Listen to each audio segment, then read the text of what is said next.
Steve. How are you, Steve?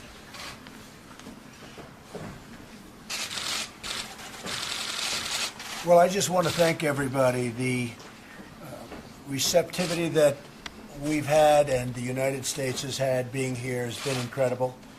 Sitting around this table are some of the greatest business leaders in the world, some of the greatest companies in the world. Probably I can think of no other place or time where you'll have executives of this stature. And I thought what I'd do is, first of all, I want to thank the professor for having done a fantastic job. Klaus, thank you very much. You have really done outstandingly, and putting this together at this level over many years has been a great tribute to you and your entire group and your entire family. So thank you very much. It's an honor to be here representing the United States. Thank you, Mr. I just want to say that there's been a lot of warmth, a lot of respect for our country, and a lot of money, billions and billions of dollars, is coming into the U.S. And people are very happy with what we've done, not only on the tax bill, but also cutting of regulations. And I think also being a cheerleader for our country. You know, if you're not a cheerleader for your company or for your country, no matter what happens, it's not going to work. And that's what I've been, and that's what my whole group has been. So perhaps I'll start on my left, and you can go around. And here's one of the very big, powerful business people of the world. And just say a few words about your company and whatever you'd like to do. Go ahead. Thank you, Mr. President. Thank you for inviting me today. Thank you. Obviously, I work for Siemens. We've got 56,000 people working in the United States, 24 billion in revenues, and obviously a net exporter. So congratulations on your tax reform. I mean, you said this is what you're going to do, so you build it and we'll come. We said it, right? We said it. And, we did. And by the way, when he says he works for Siemens, he's the president of Siemens, but that's okay. It's a good way of saying it, but go ahead. and does you work for your country? Yeah, we work for our country. I agree. Same thing. And Siemens doing good? We're doing really well. Actually, as a matter of fact, we've investing quite a lot into the country. And since you have been successful with the tax reform, we decided to develop the next generation gas turbines in the United States. Oh, that's a big thing. That's very big. That's It is. fantastic. Where will that be developed? Where? Charlotte. Oh, in Charlotte. Great. That's fantastic. Well, thank you on behalf of Charlotte. Thank you very much. And our country. Thank Our you very pleasure. much. Thank you. Fantastic. Thank you, President. Yes. Mr. President, thank you for having me. Puneet Ranjan from Deloitte. On behalf of 265,000 employees across the globe, 70,000 in the U.S., thank you again for having us. Great company. Thank you very much. Thank Great you. job. Thank you. Mr. President, thank you for the invitation. Mark Schneider, CEO of Nestle. Nestle was co-founded, this is something that few people know, by American brothers who moved to Switzerland after the Civil War. Today we employ 50,000 people in the United States. We operate 77 plants. Almost everything we sell is locally made. We operate 10 R&D centers, and we're excited about what's going on in the U.S. market. And people think of Nestle for candy, but I read the other day that's actually only 3% of your company. So what is your primary product now?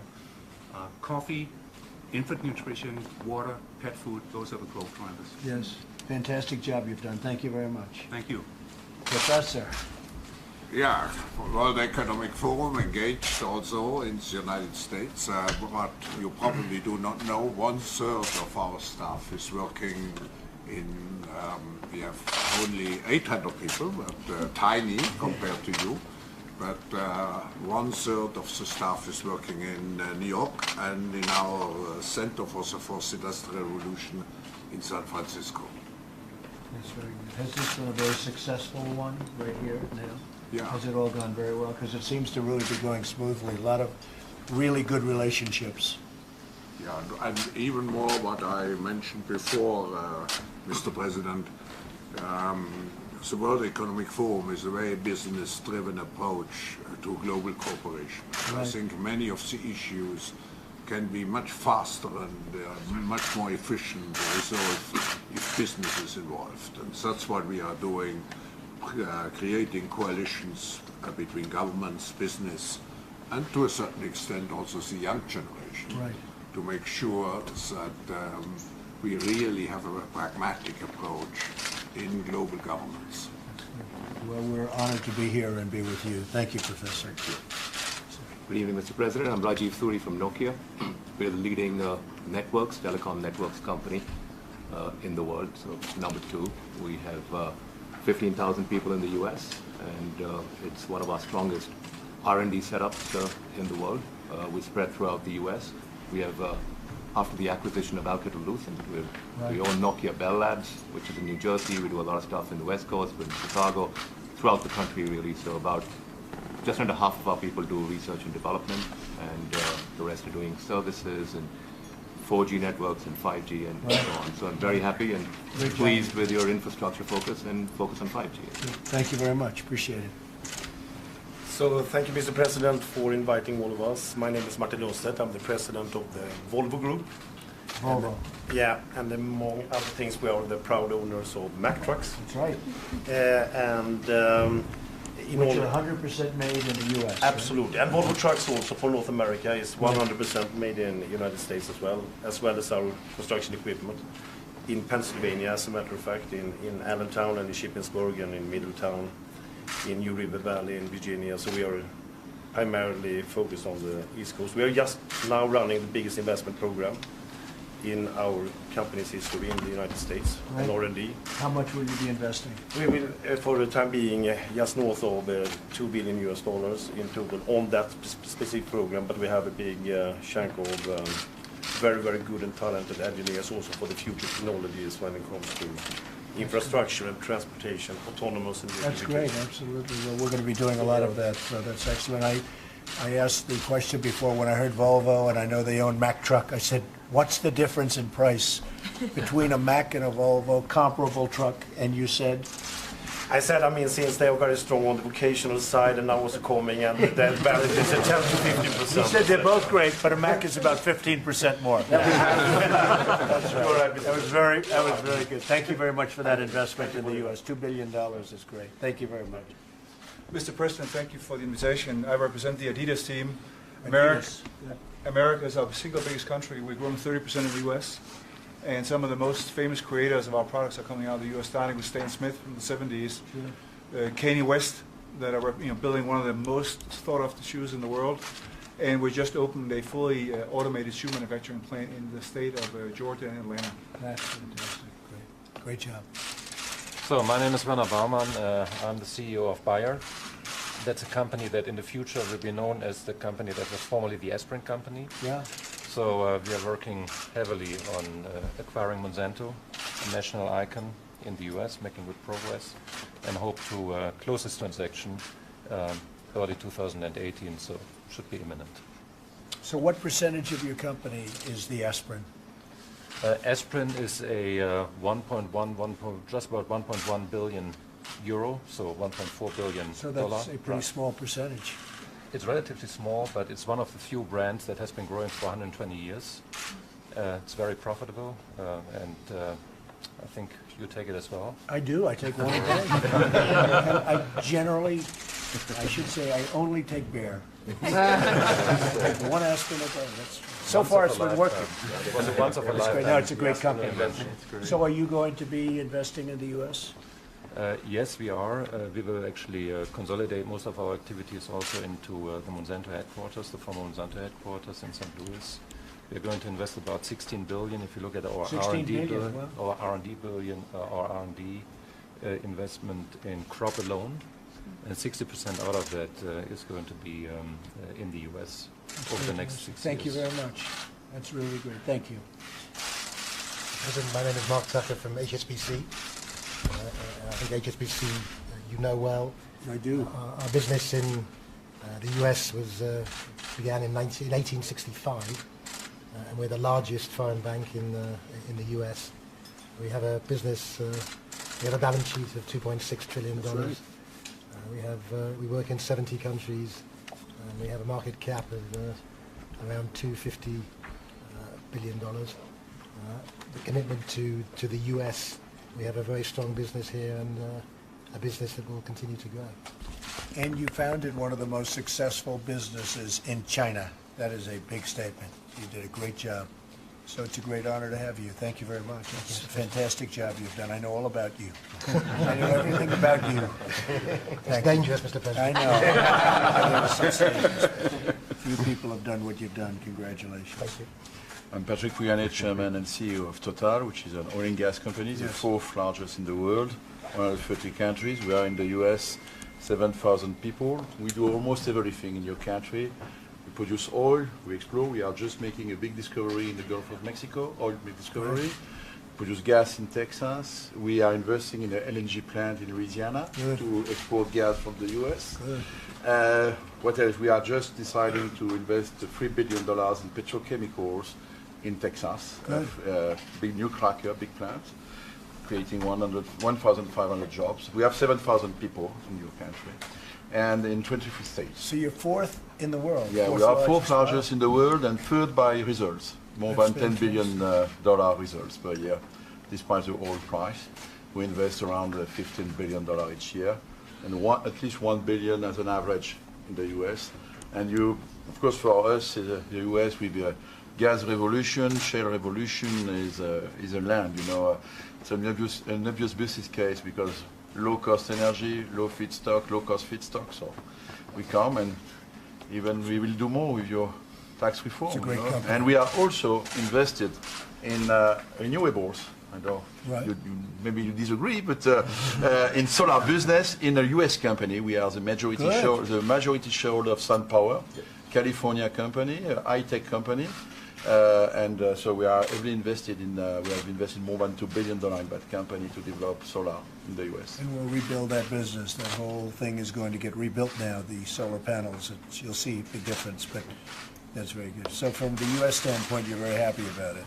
Yes, I'm happy. To be honest, for SunPower, there is competition with, with others. You have competition? Yeah, we have strong competition. That's what we wanted.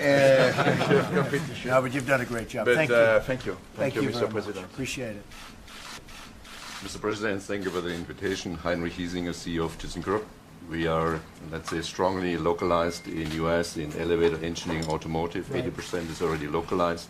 We are very proud that we have all the elevators in the Freedom Tower, which is for our people a big pride. They worked 6 years on that one. And our other thing is we have 3,000 apprenticeships for young people each and every year. So Otis, compared to the size of what you do, we are quite similar in size. We are heading one-to-one because years ago we have acquired Dover. Right. And this made us quite strong there. That's good. Great product. I've used your product, as you know. Yes. Great product. Thank you very much. Thank you very much. So, thank you, Mr. President. Thank you for the invitation. It's an honor.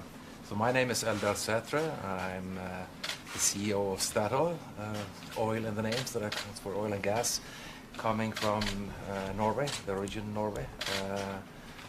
The president in the U.S. for 30 years now, substantial investments over the years.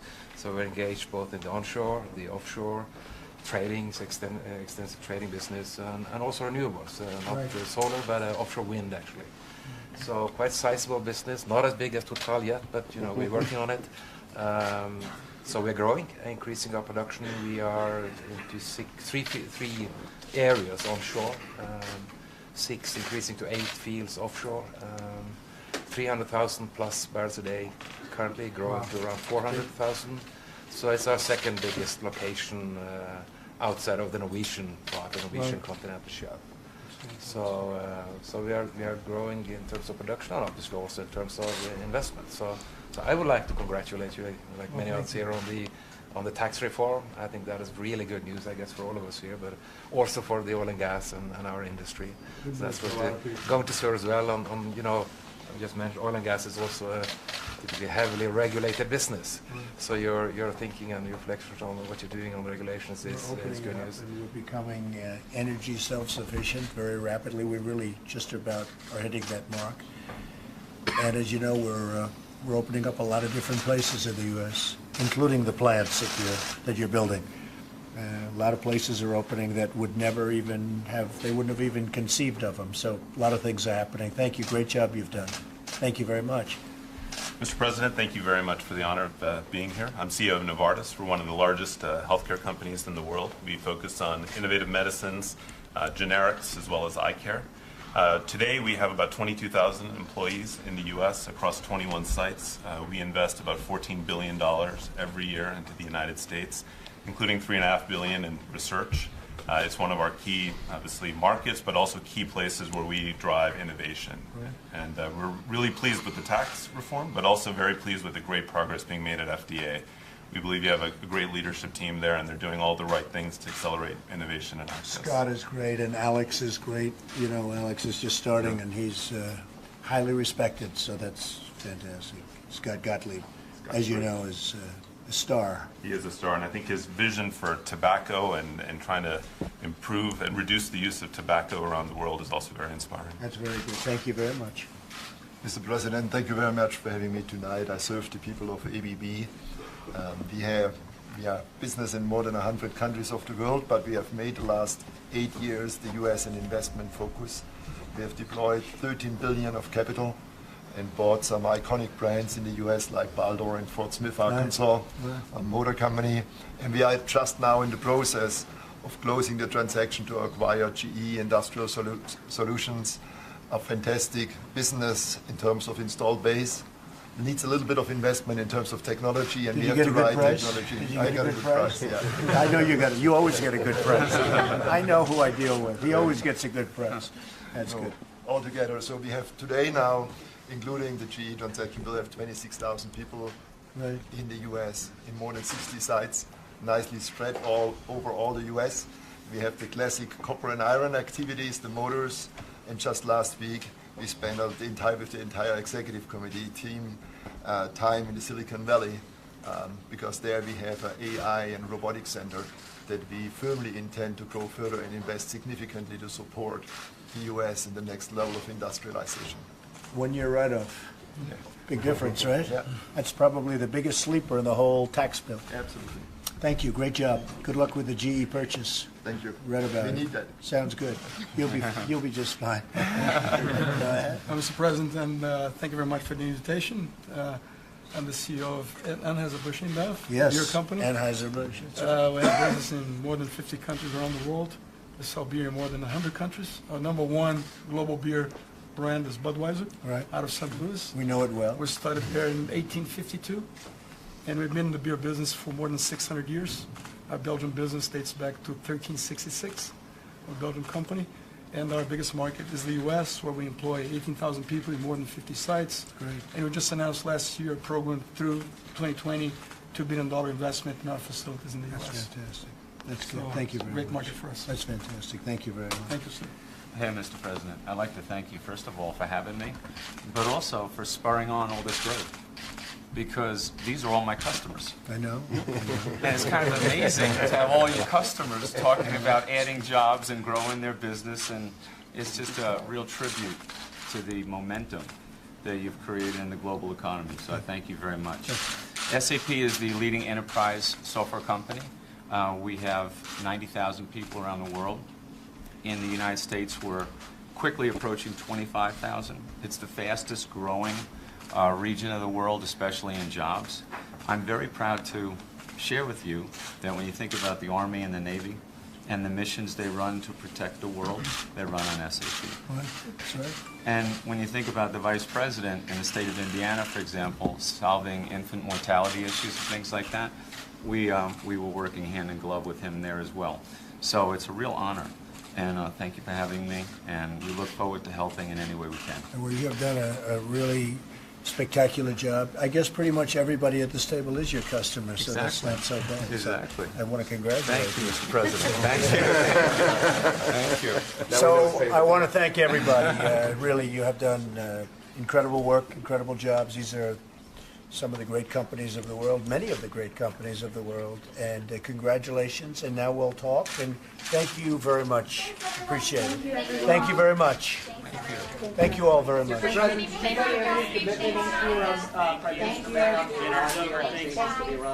We'll talk. Everyone. No, thank you. Thank you, guys.